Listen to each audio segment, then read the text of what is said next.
દિયોદરમાં ધોધમાર વરસાદથી જનજીવન પ્રભાવિત, નીચાણવાળા વિસ્તારોમાં વરસાદી પાણી ભરાયા।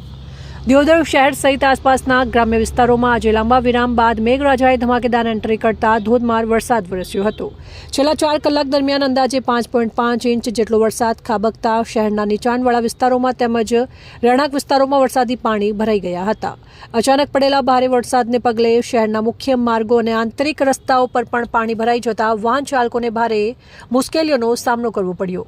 જ્યારે રહેણાંક વિસ્તારોમાં વરસાદી પાણી ભરાતા સ્થાનિકોમાં ચિંતા જોવા મળી હતી। દિયોદર તાલુકાના કોટડા સહિતના આસપાસના વિસ્તારોમાં વરસાદી પાણી ભરાવાની સ્થિતિ સર્જાઈ હતી। ધોધમાર વરસાદને કારણે ખેતરોમાં પણ પાણી ભરાઈ જતા ખેડૂતોમાં ખુશીનો માહોલ જોવા મળી રહ્યો છે।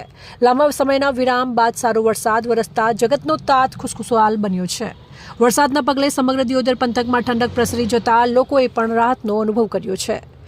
આ દરમિયાન નીચાણવાળા વિસ્તારોમાં ભરાયેલા વરસાદી પાણીનો વહેલી તકે નિકાલ થાય અને લોકોને હાલાકીનો સામનો ન કરવો પડે તે માટે સ્થાનિક તંત્ર દ્વારા જરૂરી કામગીરી હાથ ધરવામાં આવે તેવી સ્થાનિકો દ્વારા માંગ ઉઠી છે। રિપોર્ટર રમેશ ગજ્જર, કોટડા, દિયોદર। તાલુકામાં છેલ્લા 24 કલાકમાં એટલે ગઈકાલે સવારે 6 થી આજે સવારે 6 વાગ્યા સુધીમાં 67 mm વરસાદ નોંધાયેલ છે।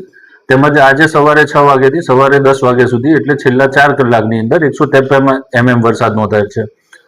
મળતી પ્રાથમિક માહિતી મુજબ તેમજ કંટ્રોલ રૂમ ઉપર કોઈ પણ નુકસાન દિયોદર તાલુકામાં કોઈ પણ ગામમાં કોઈ નુકસાન હોવાની માહિતી મળેલ નથી તેમજ એવો કોઈ બનાવ નોંધવા પામેલ નથી।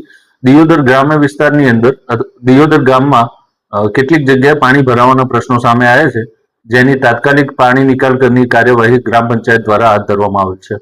તેમજ મહેરબાન કલેક્ટર સાહેબ વાવથરા દ્વારા આજના દિવસ પૂરતી શૈક્ષણિક સંસ્થાઓ, શાળાઓ તેમજ આંગણવાડી કેન્દ્રો ખાતે જાહેર રજા જાહેર કરવામાં